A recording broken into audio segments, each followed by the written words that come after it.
নেত্রকোনায় শিশু ধর্ষণ মামলায় অভিযুক্ত মাদ্রাসা শিক্ষক আমানুল্লাহ সাগরকে গ্রেপ্তার করেছে র্যাব। এ বিষয়ে আলোচনা করতে আমাদের সঙ্গে এই মুহূর্তে সুপ্রিম কোর্ট থেকে যোগ দিয়েছেন মানবাধিকার কর্মী ও আইনজীবী হাসান তারিক। জনাব হাসান তারিক, আপনাকে স্বাগত জানাচ্ছি বিরতিহীন সংবাদ দুপুরে। নেত্রকোনার যে ঘটনাটি আমরা দেখলাম, যে নভেম্বরের ঘটনা, দীর্ঘ 5 মাস পরে এই ঘটনাটি ফাঁস হয়, এবং এসব ঘটনা ধামাচাপা দেওয়ার চেষ্টা করা হয় কিনা? অবশ্যই আপনাকে ধন্যবাদ। এবং এই সমস্ত ঘটনা ধামাচাপা দেওয়া আমাদের একটা সামাজিক রীতিতে পরিণত হয়েছে। সামাজিক কলঙ্কের দোহাই দিয়ে নানাভাবে সামাজিকভাবে কিছু গ্রাম্য সর্দার মাতব্বররা তাদের কোটারি ইন্টারেস্টে এই সমস্ত ঘটনাগুলোকে ধামাচাপা দেওয়ার চেষ্টা করে। এবং অনেক সময় ভিকটিমের পরিবারও তারাও অনেক সময় এই সমস্ত সামাজিক চাপের কাছে নতি স্বীকার করে এবং ঘটনায় তারা আইন শৃঙ্খলা রক্ষাকারী বাহিনী এবং বিচার বিভাগকে পর্যাপ্ত সহযোগিতা করে না। এটি একটি সামাজিক প্রতিবন্ধকতা। মেয়েটি তো বর্তমানে অন্তঃসত্ত্বা, তার নিরাপত্তা এবং স্বাস্থ্য সহায়তা কে দিবে? দেখেন, এই দায়িত্বটি রাষ্ট্রের। আমাদের আইনে বলা আছে যে ভিকটিমকে নিরাপত্তা দেওয়ার জন্য আমাদের যে প্রচলিত আইন, সেই আইনে কিছু কথা বলা আছে, কিন্তু এটি আইনে যথেষ্ট নয়। আমরা যারা পেশাদার আইনজীবী এবং আমরা যারা মানবাধিকারের কথা বলি, বিশেষ করে নারীর অধিকার, যেটি সারা বিশ্বে এই সময়কালে সবচেয়ে বেশি গুরুত্বপূর্ণ বিষয় হিসেবে দেখা হচ্ছে, কারণ আমাদের এই দক্ষিণ এশিয়ার মতো উন্নয়নশীল দেশে নারীর প্রতি যে সহিংসতার মাত্রা এত ব্যাপক যে এটিকে বিশেষভাবে কিন্তু দেখার নির্দেশনা রয়েছে জাতিসংঘ এবং বিভিন্ন মানবাধিকার সংগঠনের তরফ থেকে। কিন্তু আমরা দেখি যে রাষ্ট্র এবং আইন প্রয়োগকারী সংস্থা ভিকটিমের হেফাজত এবং তার যে নিরাপত্তা কাস্টডি, এই জায়গাটি অনেক সময় যথাযথ গুরুত্বের সাথে তারা মেনটেন করে না। ফলে এই ক্ষেত্রে আদালতের বিশেষ নির্দেশনার প্রয়োজন পড়ে এবং আদালত চাইলে এই ক্ষেত্রে বিশেষ নির্দেশনা দিতে পারে, যাতে করে ভিকটিমকে প্রয়োজনীয় নিরাপত্তা এবং তার যাতে যে কোনো ধরনের ক্ষতির হাত থেকে তাকে রক্ষা করা যায়। সেক্ষেত্রে একটু জানতে চাই, যে ডাক্তার এই বিষয়ে পোস্ট দিয়েছিলেন ফেসবুকে, তারপরেই ঘটনাটি আসলে ফাঁস হয় এবং প্রায় সময় দেখা যায় যে প্রভাবশালীরা এই বিষয়ে ধামাচাপা দেওয়ার চেষ্টা করে এবং তার জন্য বিভিন্ন সময় হুমকি ধামকেও দিয়ে থাকে। সেক্ষেত্রে আমাদের আইনানুগ কি ব্যবস্থা হতে পারে? প্রশাসন কি ব্যবস্থা নেবে তাদের বিরুদ্ধে? দেখেন, আমাদের দেশে সাক্ষ্য আইনের একটু সীমাবদ্ধতা রয়েছে। সাক্ষ্য আইনের 154(4) ধারায় এটা বলা হয়েছিল যে এটাকে আরো বেশি আপডেটেড এবং আরো বেশি রিফর্ম করা দরকার, যাতে করে যারা সাক্ষী দিবেন তারাও যাতে নিরাপদ থাকে। কিন্তু আমরা দেখি যে সাক্ষ্য আইনের দুর্বলতার কারণে এই কাজগুলো যথাযথভাবে হয়ে ওঠে না।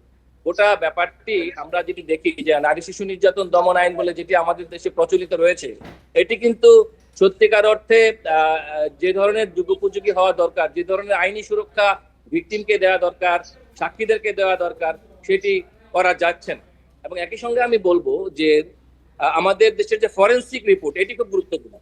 কারণ আমরা দেখি যে বিভিন্ন সময়ে প্রভাবশালী মহল কিন্তু ফরেনসিক রিপোর্টকেও প্রভাবিত করে থাকে। ফলে ফরেনসিক রিপোর্টকে যথাযথ রাখা এবং এটি যাতে বস্তুনিষ্ঠ হয়, তার জন্য এক ধরনের আইনি সুরক্ষা থাকা দরকার। কিন্তু আমরা দেখতে পাচ্ছি যে সেই সমস্ত বিষয়ে যে ধরনের একাডেমিক আইনি গবেষণা দরকার এবং যে ধরনের পেশাগত আইনি অভিজ্ঞতার প্রয়োগ দরকার, সে কাজগুলো আমাদের দেশে হচ্ছে না বলেই এই ধরনের অপরাধ কর্ম কিন্তু দিনকে দিন বেড়ে যাচ্ছে। আপনি বলছিলেন যে এই ধরনের ঘটনাগুলো আসলে দিনকে দিন বেড়েই চলেছে। এটার পেছনে আসলে মূল কারণটা কি? আর ধর্ষণে অভিযুক্তরা কি জামিন পেতে পারেন? এই ধরনের ঘটনায় সাধারণত দেখা যায় যে বিচারগুলো বেশ দীর্ঘ হয়। সেটি কেন? দেখেন, আমাদের আইনে বলা আছে যে ট্রাইব্যুনাল থেকে পাওয়ার পর 180 দিনের মধ্যে এটা দ্রুত নিষ্পত্তি করতে হয়। এই ধরনের আইনি নির্দেশনা বা ব্যবস্থাপনা কিন্তু রয়েছে, কিন্তু আমরা দেখি যে নানা সময়ে এই জায়গাগুলো রক্ষিত হয় না। এর কারণটা হলো আমাদের গোটা সমাজে এক ধরনের ধর্ষণের পক্ষে নানা ধরনের পরোক্ষ সম্মতি উৎপাদনের ব্যবস্থা করা হয়ে থাকে এবং এটি আমাদের পুরুষতান্ত্রিক সমাজ ব্যবস্থা যেহেতু ডমিনেট করে, সে কারণেই আমরা দেখতে পাচ্ছি যে এর প্রভাব সর্বত্রই আমরা দেখতে পাই। যার ফলে আজকে আমাদের মনস্তাত্ত্বিক জগতে পরিবর্তনটা আসলে সবার আগে দরকার, যাতে করে ভিকটিমকে আমরা আমাদেরই একজন ভাবতে পারি, আমাদেরই বোন বা আমাদেরই মা বা আমাদেরই একজন ভাবতে পারি। এবং সেই সহমর্মিতার জায়গা থেকে যদি আইনজীবী, আইন প্রয়োগকারী সংস্থা এবং সমাজের অন্যান্য যারা মানুষ যারা এর সঙ্গে সংশ্লিষ্ট, তারা যদি সেই মানসিক জায়গা থেকে ধর্ষণের মনস্তত্ত্বের বিরুদ্ধে দাঁড়াতে পারেন আন্তরিকভাবে, তাহলেই কিন্তু এই দীর্ঘসূত্রিতা বলেন বা নিরপেক্ষ তদন্ত বলেন বা ন্যায্য বিচার বলেন, সেই বিচারগুলো পাওয়া সম্ভব। সেক্ষেত্রে একটি বিষয় একটু জানতে চাই যে এই ধর্ষণের মতো অপরাধ তো নিয়ন্ত্রণে আনা যাচ্ছে না। সেক্ষেত্রে জনসম্মুখে কেন শাস্তির আওতায় আনা হচ্ছে না অভিযুক্তদেরকে বা আসামিদেরকে? দেখেন আসলে আমাদের দেশে এখনো কিন্তু মানে জনসমক্ষে বিচারের সংস্কৃতিটা কিন্তু আমাদের আইনি কাঠামো অ্যালাউ করে না।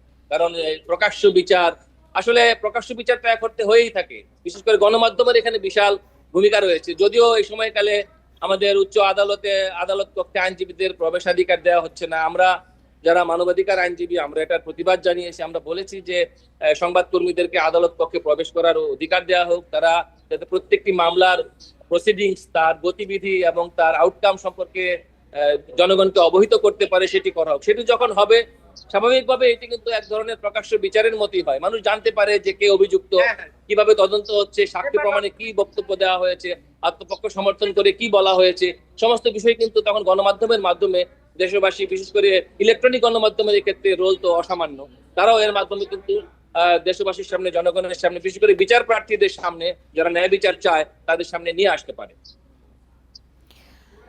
জনাব হাসান তারিক, আপনাকে অসংখ্য ধন্যবাদ আমাদেরকে সময় দেওয়ার জন্য।